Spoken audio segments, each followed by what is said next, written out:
Olá! Hoje a gente vai fundo num assunto que é ao mesmo tempo complexo e super importante. O caminho, muitas vezes turbulento, mas também inspirador, da África em direção à independência.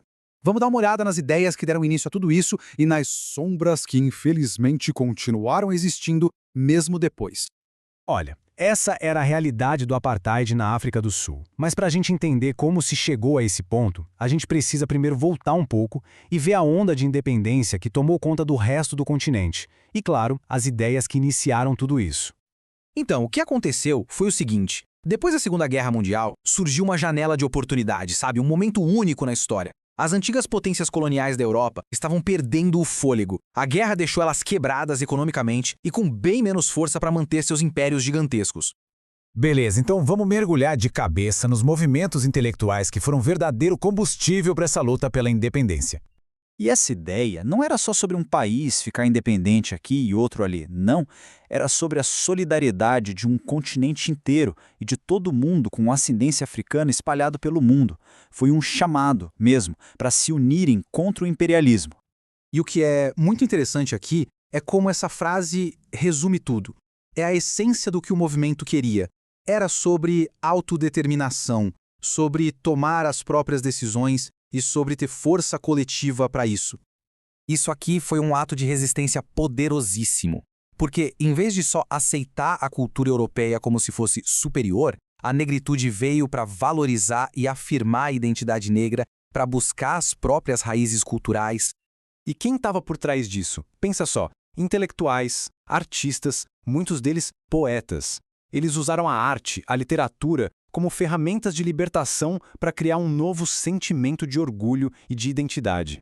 Agora vamos avançar um pouco e ver como essas ideias todas realmente transformaram o mapa político do mundo.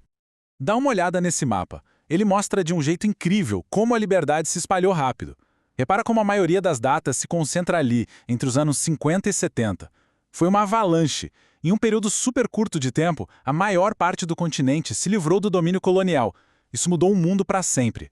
Então, um ponto crucial aqui é que a independência não teve uma única cara, sabe? Não foi uma história só. Em alguns lugares, como na maior parte das colônias francesas, a transição foi mais pacífica na base da diplomacia. Mas em outros, a liberdade teve que ser conquistada em conflitos brutais que custaram milhares e milhares de vidas. Pois é, enquanto muitas nações conquistavam sua liberdade política, a luta contra um racismo colonial super enraizado estava, infelizmente, longe de acabar. Isso foi especialmente verdade em um país. E aqui é importante entender uma coisa, não era só preconceito social.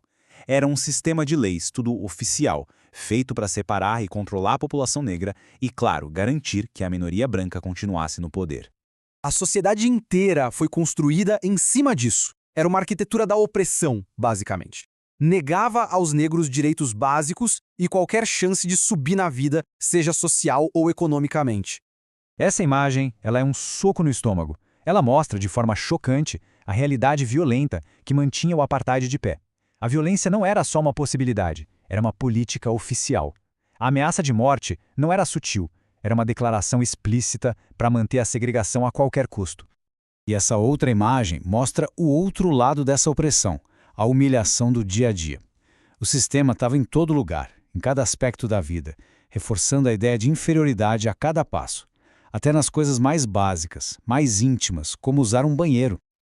Então, essa era da independência e a queda do apartheid mudaram a cara da África, claro, mas deixaram para trás uma herança bem complicada, desafios que continuam existindo até hoje. E essa é a grande questão que fica, né? Uma que conecta toda essa história com o que a gente vê hoje. As fronteiras políticas da África moderna, na sua maioria, foram desenhadas pelas potências europeias sem levar em conta quem vivia ali. Às vezes dividindo grupos étnicos no meio, outras vezes juntando rivais históricos no mesmo país, essas linhas artificiais no mapa continuam sendo uma fonte de tensão e de conflito, um lembrete bem vivo do legado colonial.